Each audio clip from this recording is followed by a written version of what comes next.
aqui e pronto, iniciada a gravação. Estamos aqui, galerinha do Minecraft hoje. Trouxe duas pessoas muito queridas aqui no canal para trabalhar um assunto sobre esportes em geral, mas vamos dar uma bisoiada mais sobre futebol, que é minha praia, né? Mas se der certo. E o assunto do vídeo, como está no título, é falando sobre a qualidade e o que torna ser um jogador decisivo.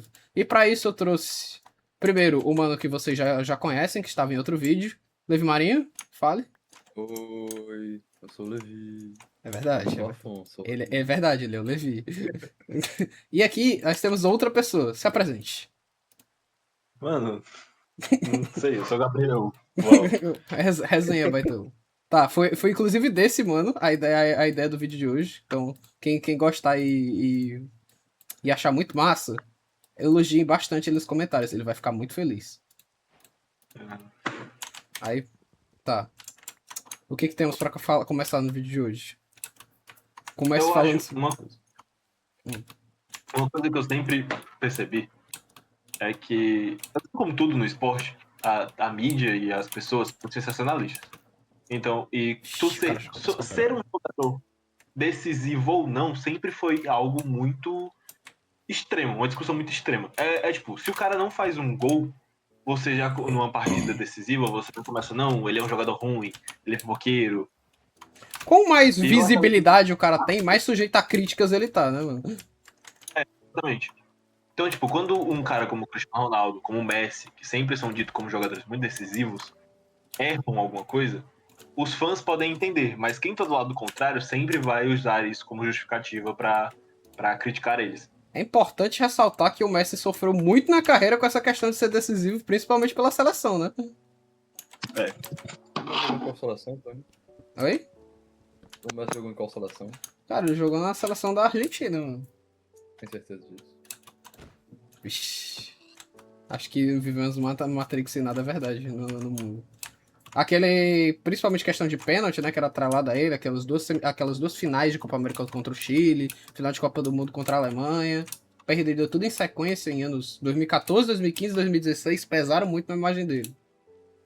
Aí, quanto mais foda você é, mais mídia você tem. Quanto mais mídia você tem, mais pressão você sofre. Então, é uma coisa a ser trabalhada. O Gabriel ainda tá aí vivo aí, mano. Ouviu o barulho de porta batendo. Mano, o cara sai, mas tudo bem. Iremos acertar. Mas, Davi, eu tenho uma pergunta pra você. Sim, Cara, diga, apenas... Você acha que apenas jogadores ofensivos, tipo... fazedores de gols, assistentes, podem ser jogadores decisivos? Porque a gente sabe que a pressão tá toda em cima deles. Mas, assim... pegar um jogador de criação hoje em dia que não tem tanto número. Ah, foda-se, vou dizer o jogador preferido, o Pedri, por exemplo.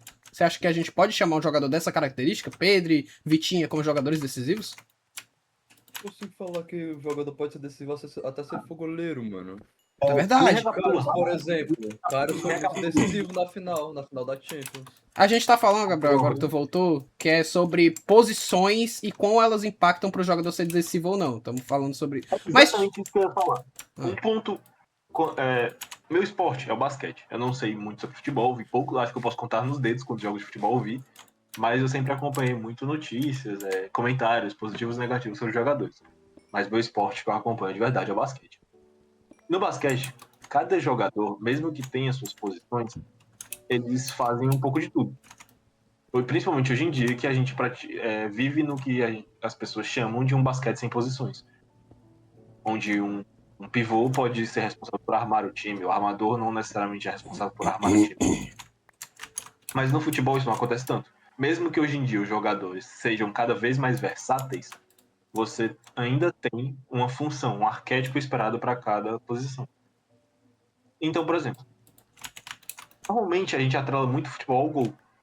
E porque é o que ganha o jogo.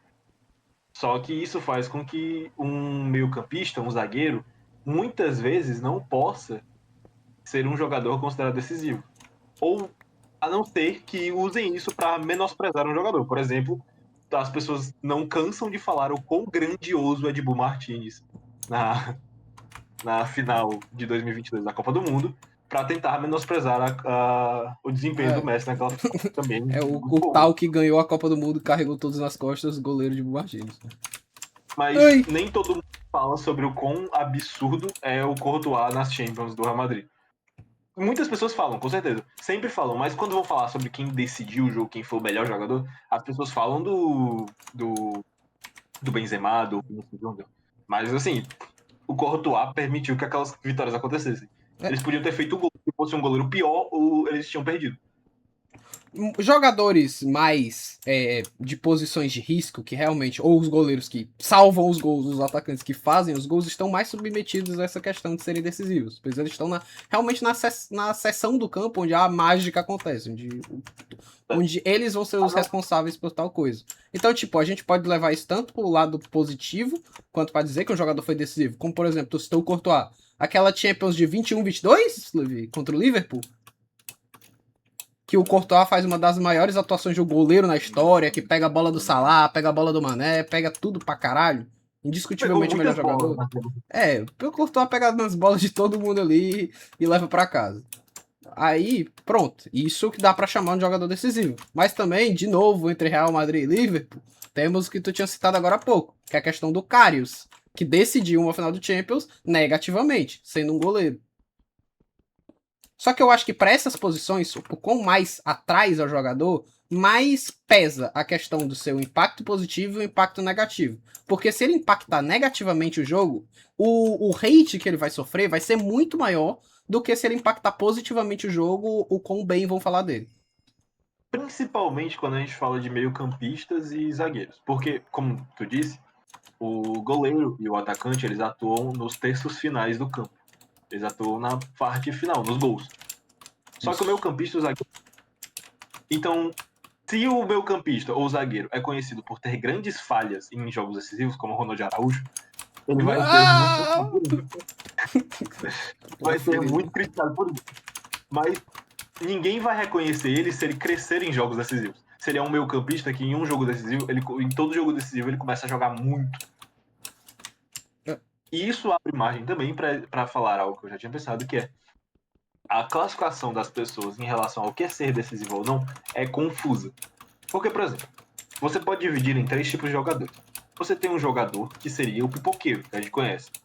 Que é aquele cara que, quando ele precisa decidir, quando é uma partida apertada, quando é uma partida difícil, ele desempenha abaixo do normal dele.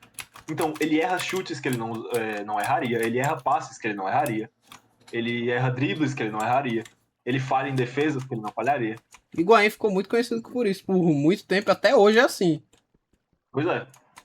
Só que e o contrário disso é o cara que, quando entra numa partida decisiva, ele acerta mais do que você espera que ele acerte. Ele acerta uma defesa que não é comum dele acertar. Ele acerta chutes que não é comum dele acertar. Sim, um jogador que, joga muito, mas eu acho que em jogos decisivos ele joga o dobro, é o Mbappé. Pois é, exatamente. Mas pouco se fala do jogador que ele não cresce e nem diminui. Ele simplesmente mantém o nível dele. Se o nível for muito alto... Peraí. Se o nível for muito alto, ele vai sempre fazer boas partidas de jogos decisivos. Isso vai dar a entender que ele é decisivo. Mas é só o nível dele que é muito alto e ele só mantém. Eu acho... Vai, continue. Ao mesmo tempo, não pode cobrar de um cara muito ruim que ele decida o jogo. Às vezes ele tá jogando mal porque simplesmente ele é um jogador ruim. Não porque ele é pipoqueiro. Tipo o Ronald Araújo. Não, mano. As pessoas jamais esqueceram do Ronald Araújo 22-23. Né? Mas é uma possibilidade. O Ronald Araújo talvez não seja exatamente um jogador pipoqueiro. Ele seja só um jogador ruim, normalmente. Tá dizendo que ele foi um One Season Under, mano? Exatamente. Eu acho que ele não tá dizendo, acho que ele tá afirmando. Eu tô afirmando. Isso é mentira. E não pode ser. Eu acho que isso faz as pessoas confundirem, porque mesmo jogadores decisivos nem sempre vão crescer em momentos decisivos. Às vezes eles podem simplesmente ter uma atuação dentro dos padrões deles. E aí entra o porquê eu acho que o futebol torna um pouco... Não sei se ele torna mais difícil que o basquete por conta disso, mas é justamente por essa visão que a gente tem atrelada ao gol. Se o atacante não faz gol, ele não decidiu o jogo. Mas eu acho que com o crescimento assim das redes sociais, da mídia e do movimento cult A gente tá no negócio hoje em dia que tem muita valorização dos meio-campistas, dos armadores, dos volantes, assim. Que não tem tanto número, que não tem tanta participação ofensiva, mas que fazem o time girar em torno dele. Aqueles maestros de campo. Pô, o Rodri foi melhor do mundo um dia desses. É. Embora É, muita gente ache que aquilo não foi justo. exatamente. Mas, tipo, por mais que seja um jogadoraço, muita gente diminui ele Mas ao mesmo injustamente, por essa tempo, eu sinto que esse momento do futebol, essa parte do futebol, que sempre prioriza só os gols para levar em consideração o quão decisivo, o quão impactante, se ele foi ou não o melhor do mundo, é algo que aconteceu por conta de Messi e Cristiano Ronaldo. É porque Porque se você olhar isso tem muito bola na de ouro, questão tipo, da polarização. É quase como seja algo religioso, político. e porque querendo ou não, eles jogavam muito acima de quase qualquer jogador que poderia jogar. Porque, por exemplo, eles tinham um nível que era incomum você ver. Porque você pega grandes jogadores, por exemplo, da década de 90 e 2000, não falando que eles são melhores ou piores que Messi e Cristiano Ronaldo. Mas, tipo, você pega as melhores temporadas de um cara como o Ronaldo Fenômeno, ele fez 30 gols, 40 talvez. Não vou ter o número Acho que o certo. Ronaldo tem temporada de 50/47. 40. Eu Mas sei que ele tem a temporada de Barcelona dele de estreia que ele faz 47. Eu não sei se é a melhor temporada dele. mas aí você pega, por exemplo, as temporadas do Ronaldinho Gaúcho, ele tem seus 20 e poucos gols. A temporada do Kaká, ele tem seus 20 e poucos gols, talvez. Mas eles Mas nunca foram jogadores assim de fazer tantos gols, assim. Pois é, exatamente. Aí você pega Messi e Cristiano Ronaldo, cada um tinha seus 40, 50 gols por temporadas seguidas e com, tipo, 10 assistências todas as temporadas, talvez até 20. No caso do Messi, acho que ele já chegou a ter 30 assistências na temporada. Ou muito perto disso. Já. Isso com, por exemplo, eu acho que a temporada dele de 90 gols, ele faz 18 a 17 assistências, um negócio assim. O Mano, ano de 90 gols. são 30.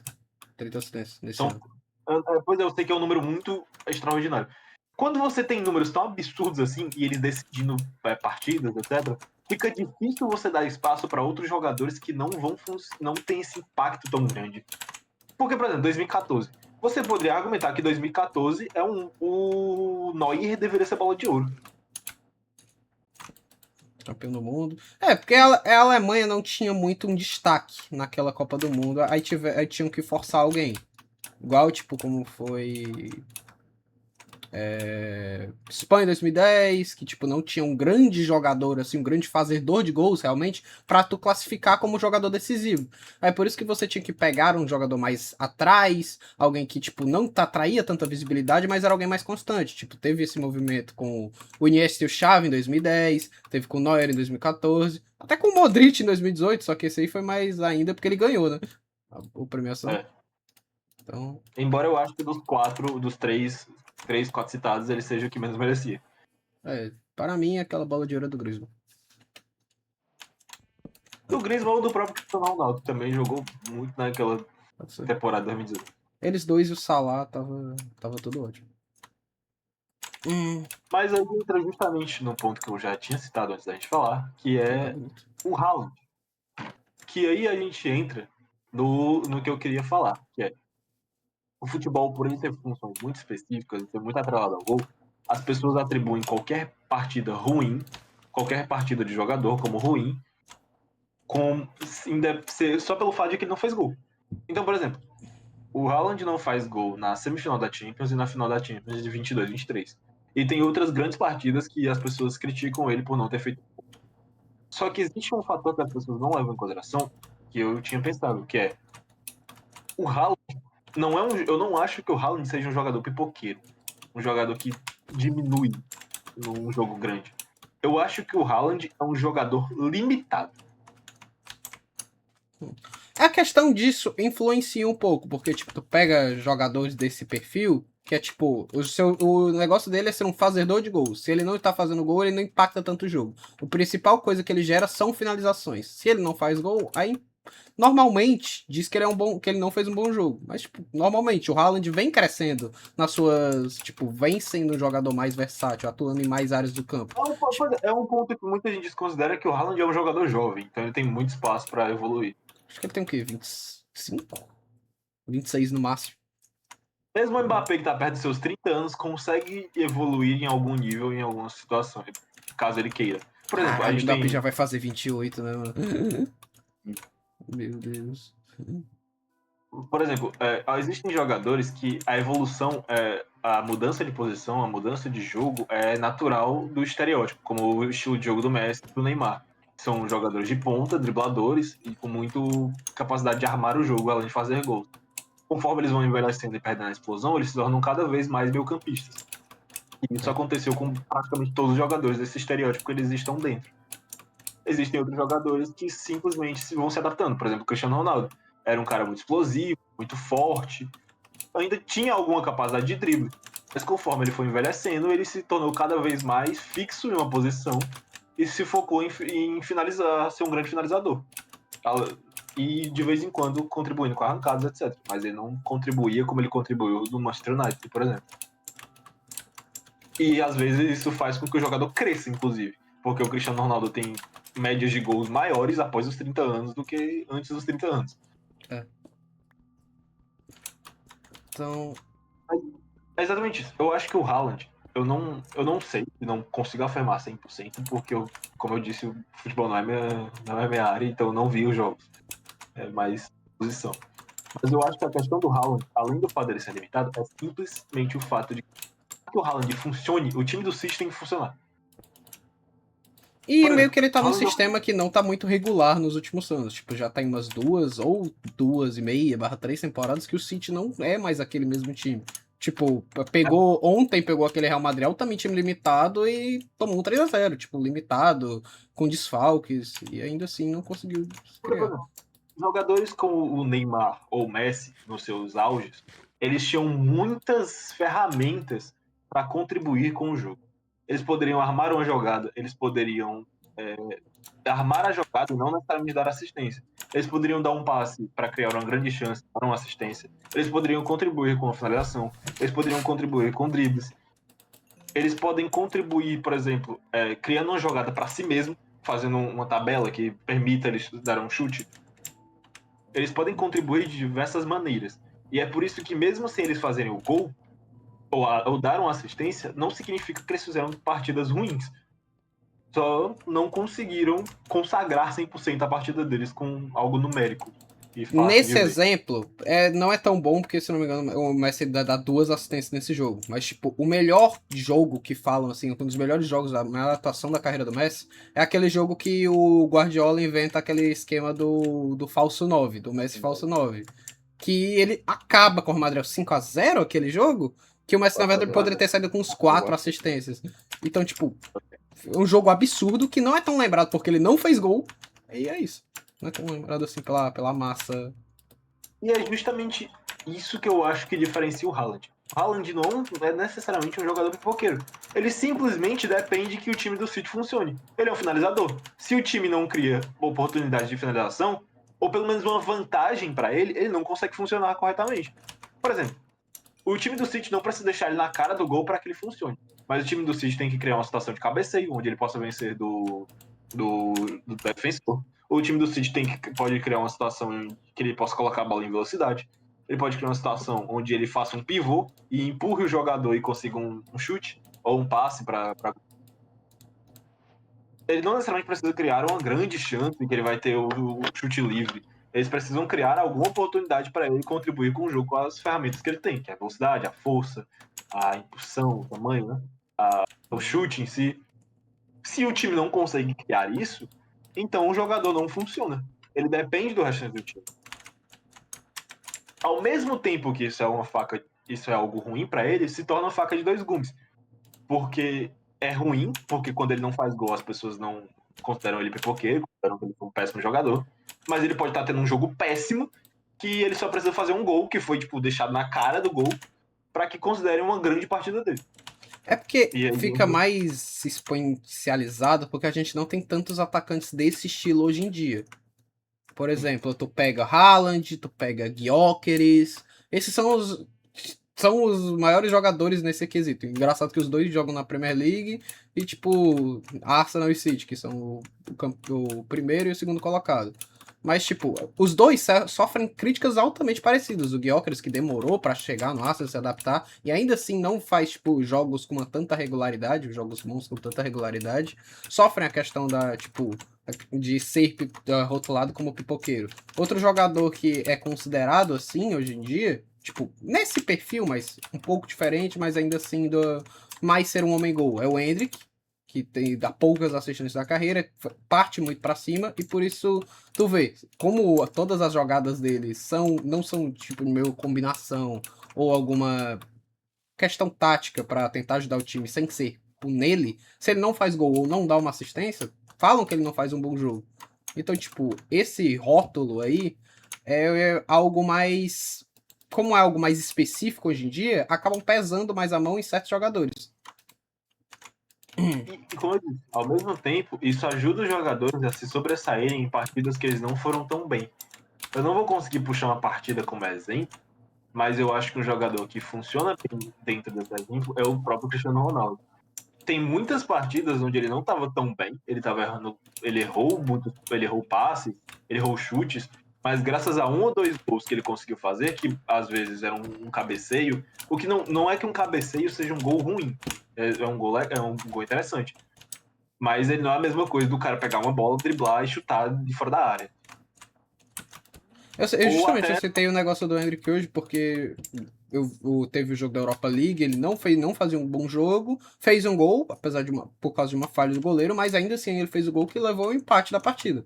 Assim, o que torna ele ser um jogador decisivo, por mais que ele não tenha feito um grande jogo hoje, mas tenha decidido a partida, isso é o suficiente para tornar ele mais decisivo que algum jogador que não faz uma, tipo, não participa de um gol diretamente, mas faz uma grande partida. Esse é o questionamento.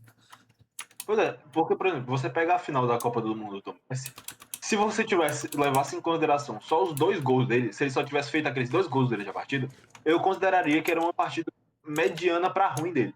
É um gol de rebote e é um gol de pênalti. Isso. Tipo, ele tem, obviamente, ele fez os gols, então legal, ele ajudou a gente a vencer com esses gols, mas não são gols absurdamente difíceis de fazer.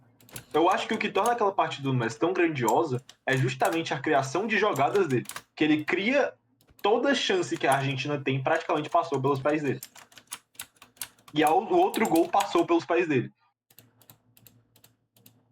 O gol de rebote que ele faz, iniciou-se com uma jogada dele. Basicamente E todos os ainda gols. assim, esses lances podem ser considerados, eles até podem ser considerados porque ele tem passes bonitos, né? Passes que quebraram a defesa. Mas não necessariamente um jogador precisa desse tipo de passe. Às vezes uma simples tabela ele consegue criar alguma oportunidade. Não precisa ter um passe absurdo para ter impactado no jogo. Por isso que, tipo, voltando àquela questão dos meio-campistas, tipo, principalmente primeiro volante. Pedro e Vitinha são considerados hoje como sendo os melhores meio-campistas do mundo, mesmo, tipo, por mais que a questão deles não seja o meio-campista tão de criação ofensiva, como eram o De Bruyne, como é o Bruno Fernandes hoje em dia, que participa de muitos gols, mas não é levado tanto assim para essas discussões, também por causa do time que joga. Mas, assim, só a questão de você ter o controle do jogo, de você ordenar, você controlar o seu time, participar bem defensivamente quanto na parte ofensiva, já são questões mais avaliadas hoje em dia se você é um jogador decisivo. Mas ainda assim, não é por todo mundo e não é a questão principal que as pessoas olham. Eu sinto que muitos jogadores que as pessoas consideram decisivos, ou simplesmente ruins, ou pipoqueiros, eles simplesmente não são nenhum dos dois. Eles só mantêm o nível que eles já jogam naturalmente. Porque, tipo, quando um jogador pipoca, a gente tá falando sobre um jogador errar chutes que ele erraria, que ele não erraria. Ou omitir. Ou se omitir também é uma forma de pipocar. É aquele cara que, tipo, ele recebe uma situação de finalização, ele poderia finalizar. Normalmente ele finalizaria naquela situação, mas ele prefere passar para outro jogador que às vezes não estava numa posição tão boa quanto ele.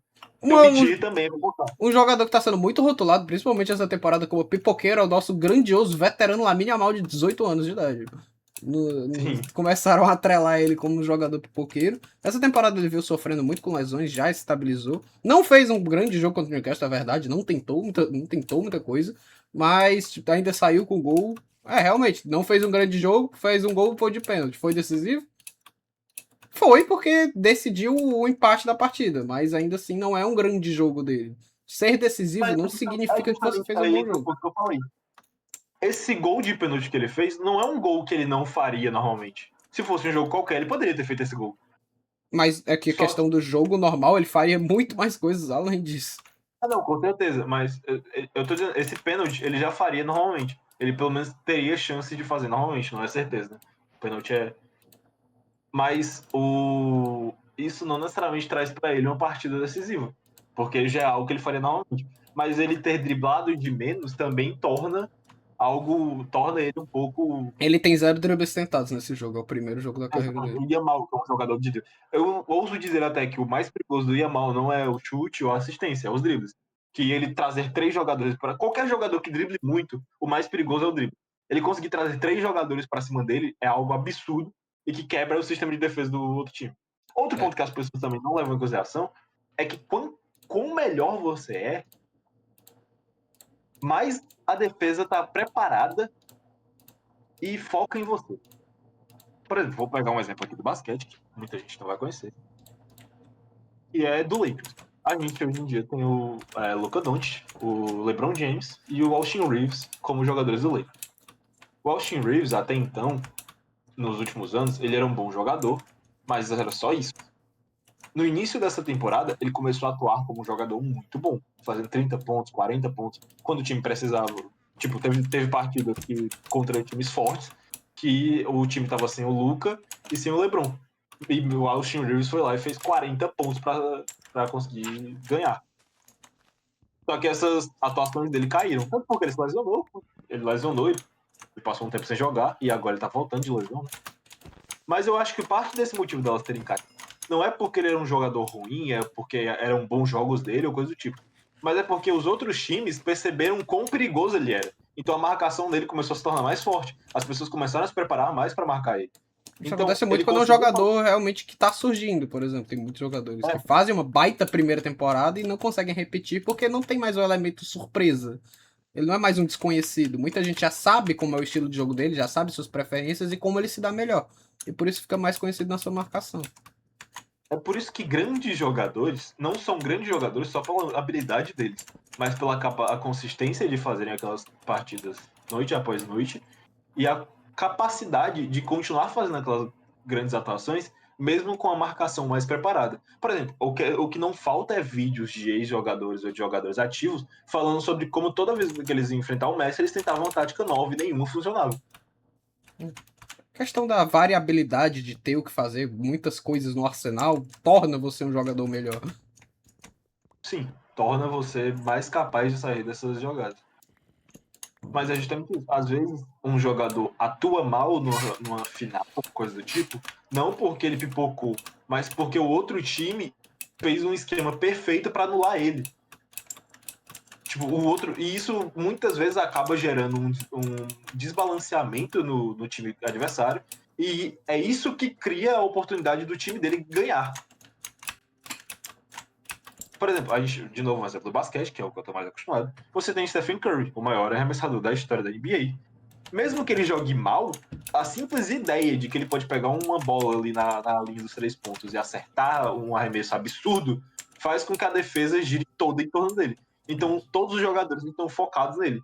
Se o time ganha porque os outros jogadores se saíram bem, estavam mais livres, isso significa que ele contribuiu para a vitória, mesmo que ele tenha feito 10 pontos. É o motivo pelo qual os jogadores que driblam conseguem impactar um jogo mesmo sem participar diretamente de um gol ou de uma jogada para criar o gol. Ele simplesmente, a ideia dele driblar, ele arrastar 2 jogadores com ele, às vezes ele precisa arrastar um e fazer com que os outros fiquem olhando para ele, já é o suficiente. É. E quando você pega os lances, as partidas ruins desses jogadores, que as pessoas consideram pipoqueiros, você normalmente vai ver esse padrão. Eles não pipocaram de verdade, eles simplesmente não conseguiram atuar porque tinha 3 marcadores neles o tempo todo. E muitas vezes eles conseguiram contribuir para a vitória mesmo assim. Até pode ser uma Porque questão tática de um treinador. Justamente você pressionar com que marquem um próprio jogador, tipo, meio que um esquema suicida pra sacrificar ele, por ele ser bom demais e ainda assim conseguir se livrar dessa marcação, acaba beneficiando os outros jogadores. Então, tipo, até por uma questão tática, normalmente em alguns jogos isso pode acontecer. Eu sei que ficou muito famoso essa questão do Curry, foi na questão de alguma final da NBA, que foi lá com o Kevin Durant, né, que foi o melhor jogador. Eleito. A final de 17 e 18. É 16, 17, 17 e 18, as duas finais. Que o Kevin Durant tá no time, e o Kevin Durant é um jogador absurdo, um dos jogadores favoritos. Do top 5 jogadores favoritos. Mas a ideia de você jogar contra um jogador como o Stephen Curry facilita o jogo pra você. Não porque ele é melhor do que você. Por exemplo, o LeBron James é melhor que o Stephen Curry. Acho que quase consenso. Mas nas finais das Olimpíadas, o time da França estava mais preocupado com o Curry. Tanto é que o Curry arremessa uma bola de 3 com 2 jogadores em cima dele. Mas é porque o Curry, a bola de 3 é uma ameaça maior. Vale mais ponto, né? Vale mais ponto. Mesmo que ela tenha um aproveitamento um pouco menor, ela vale mais ponto. Então, se você levar só a bola de 3 e fizer só a bola de 2 pontos, você não vai conseguir virar o jogo. Inclusive, já perdi jogos no 2K porque o time dos caras tinha um grande arremessador que tava matando todas as bolas e eu não arremessava bem. Meu jogador não era feito pra arremessar. Mano, mas tinha os caras no teu time que sabia arremessar, mano. Tinha os caras muito foda aí. Não tinha Mas eu tô falando individualmente. É uma partida fatídica que eu lembro até hoje. Que eu tava jogando contra o Portland Trail Blazers. Aí, acabou de inventar esse time, irmão. Esse time era um ala pivô que infiltrava e dancava na cabeça de todo mundo. Mas o time tinha o Damian Lillard, que é um dos grandes arremessadores da geração. Então, tipo, eu tava ganhando por uns 20 pontos. Quando eu fui ver, o cara tava fazendo 10 bolas de 3 seguidas. E eu não consegui marcar ele, porque, enfim, eu não era o marcador. É meio complicado levar esse parâmetro futebol, que não tem meio que questão do de fora da área vale 2, né, mano? Infelizmente não estamos no FIFA. Felizmente, na verdade. Mas aí você consegue pegar os dribladores. Que no basquete eu acho que o drible não impacta tanto quanto no futebol. O drible é um recurso, claro, mas eu acho que ele permite você criar mais jogadas. É que a questão de ter mais espaço e de ter mais jogadores em campo / quadra permite que seja ainda mais impactante, porque você gera mais atenção ainda assim. Exatamente. É porque eu acho que quando você dribla no basquete, você tem pouco espaço para correr antes que você encontre outro marcador. No futebol, se você dribla, ultrapassa seu marcador e ninguém vem te marcar, você tem espaço livre. Tanto é que é por isso que os pontas são pontas, eles têm essa característica de drible, porque é mais fácil você driblar puxando pro fundo, que é onde você vai ter menos marcadores. Por mais que hoje em dia, tipo, isso é muito questão de futebol, anos 90, anos 2000, que é a questão do ponta pelo lado da perna, tipo, mesmo lado lateral. O que são os laterais hoje em dia? Que é um ponta esquerda canhoto e um ponta direita destro. Por mais que hoje em dia seja uma questão contrária, porque tá mais atrelada a questão também da finalização. A dificuldade... É mais difícil você driblar pelo centro, mas é mais efetivo você driblar pelo centro. Porque se você dribla pela extremidade do campo, você normalmente vai conseguir um cruzamento, que não é tão eficiente quanto um passe na frente do gol ou um chute.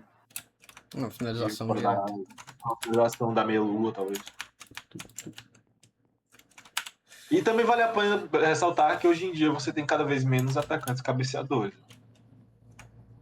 O Victor é claramente um exemplo raro. Isso, agora. o pai é bom de cabeça, tá? Verdade. Mano. Mas, caralho, pensando agora. Não, mano, tem um grande cabeceador. Um grande atacante, cabeceador, Gabriel Magalhães. É a Corner League e ataca novamente. Por exemplo, um jogo muito bom pra ressaltar. A gente falou do Cristiano Ronaldo. Tem dois jogos. Tem um jogo do Cristiano Ronaldo e do Messi que eu consigo ressaltar nessa parte, se é pouqueira não. Que é a final da Champions de 2018, que é aquele da bicicleta contra a Juventus, né?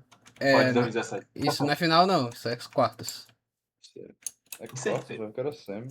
Não. Semi contra o Bayern. O jogo contra a Juventus, que ele faz da bicicleta, Hum. É um jogo muito lembrado por ele ter dado a bicicleta, porque é um lance muito estético. Foi um E 3-0 aquele jogo, se eu não me engano, e a Juventus quase vira na volta. Faz um 3-0 pra empatar e ele faz um gol de pênalti no último lance. Mas, tipo, Pois é. realmente, o primeiro jogo eu não tenho tantas memórias de outras partes que ele fez no jogo. É exatamente isso. O Christian é um lance muito estético e todo mundo lembra muito por conta disso. Mas aí entra o ponto. Eu não acho nem que ele pipocou naquele jogo. Eu só acho que foi uma atuação padrão Cristiano Ronaldo. Que A fica bicicleta, marcada por um grande evento. Aí. por um lance estético, exatamente. O Neymar acertar um gol de bicicleta que decide o jogo. Absurdo.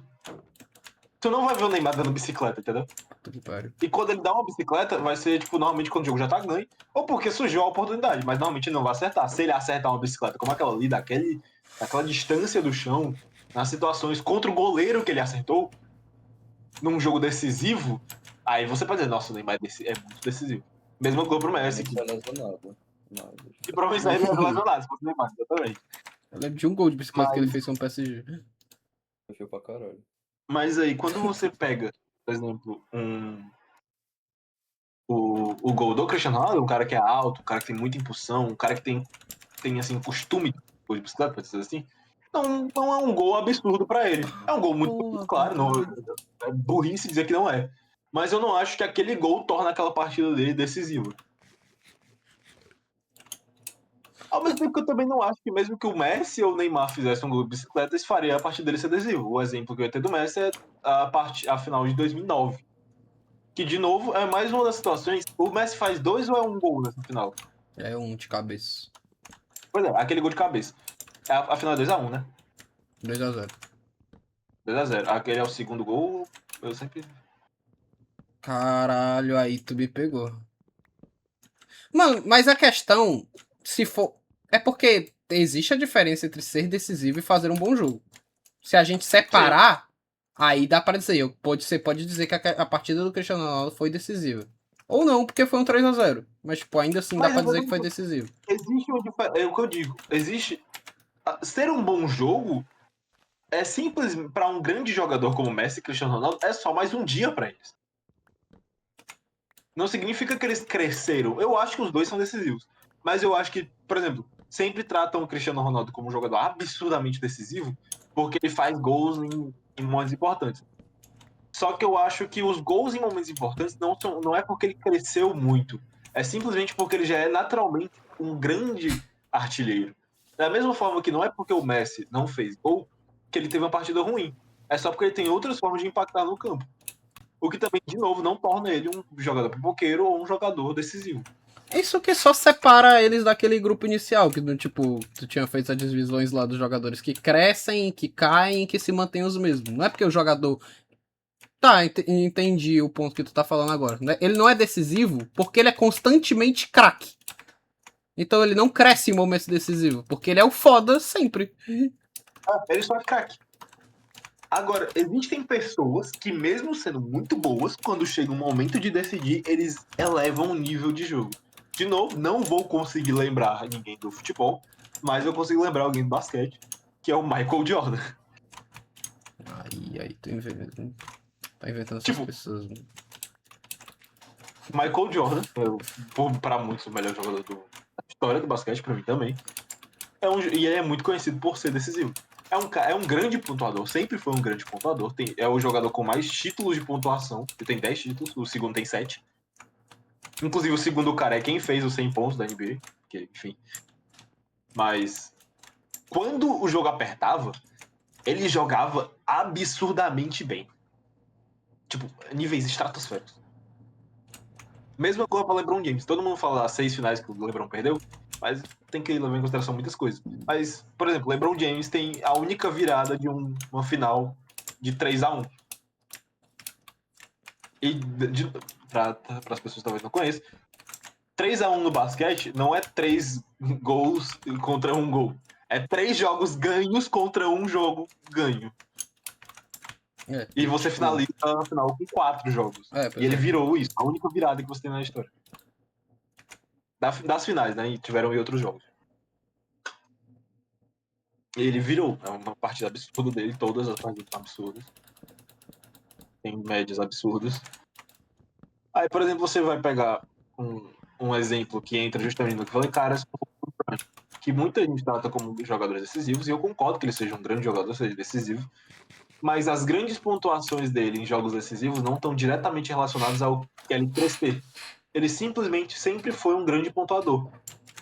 E era um jogador fominha também. É natural que ele arremesse muitas bolas. Ô, bicho boludo. Então, eu acho que isso diferencia bastante. Eu acho que Messi e Cristiano Ronaldo são sim jogadores decisivos, eles crescem quando o time precisa deles, mas não é toda partida que eles crescem. Às vezes eles simplesmente mantêm um nível normal do que eles já são. E, obviamente, às vezes eles caem um pouco, é normal. Eu acho que todo jogador tem alguma partida que ele não vai muito bem. Hum. Caras como esses, como Messi e Cristiano Ronaldo, eles são testados todo dia. Toda partida eles são testados se eles são decisivos ou não. Não só em grandes partidas. Às vezes uma partida que o time tá ganhando, tá empatando de 0-0 ou tá perdendo por 1-0. O simples fato desses caras não fazerem alguma coisa já faz com que eles levem a fama de pipoqueiro. Que é a Porque questão todo da mundo mídia espera. do pica que a gente tava falando mais, no início do vídeo. É diferente de você pegar um jogador tipo como o Xavi, o Iniesta, que são grandes jogadores, absurdamente bons, mas que não são muito não são fazedores de gols. E se toda final o Xavi faz gol, então algo indica que ele é muito decisivo. Esta fez um gol de título de final de Copa do Mundo, por exemplo. Pois é. E de novo, não necessariamente coloca ele como um jogador decisivo. Às vezes foi um gol que ele faria normalmente. Uma situação de gol que ele faria normalmente. Não é uma situação de gol, é porque ele foi premiado com gol, mas tipo, normalmente é um cara que faria grandes partidas em jogos como esse. Sim. Eu acho que é difícil você analisar por causa disso. Porque não é só sobre fazer gols, não é só sobre participar diretamente dos gols. E fazer isso não significa que você decidiu o jogo. E aí, mano, vocês têm mais alguma coisa pra falar? Não, eu acho que não. Então, acho que ficou bem entregue por aqui. Mais alguma coisa que alguém tenha a comentar, deixa aí nos comentários que a gente faz uma boa discussãozinha por lá. Ou se tiver muito tema, quem sabe algum outro vídeo com algum tema parecido. Mas é isso aí. Muito obrigado por quem veio até aqui. Eu acho que o vídeo ficou meio grande, inclusive. Ficou 42 minutos. Eu falei que ia ficar. Falei que ia passar Eu, das achei, 20 minutos que tu tinha falado. eu imaginei que ficaria entre 20 e 30 minutos. Mas 40 não. Acho Tá. que não é mais nada. Então, muito obrigado aí, galerinha. Valeu porque veio até aqui e boa noite.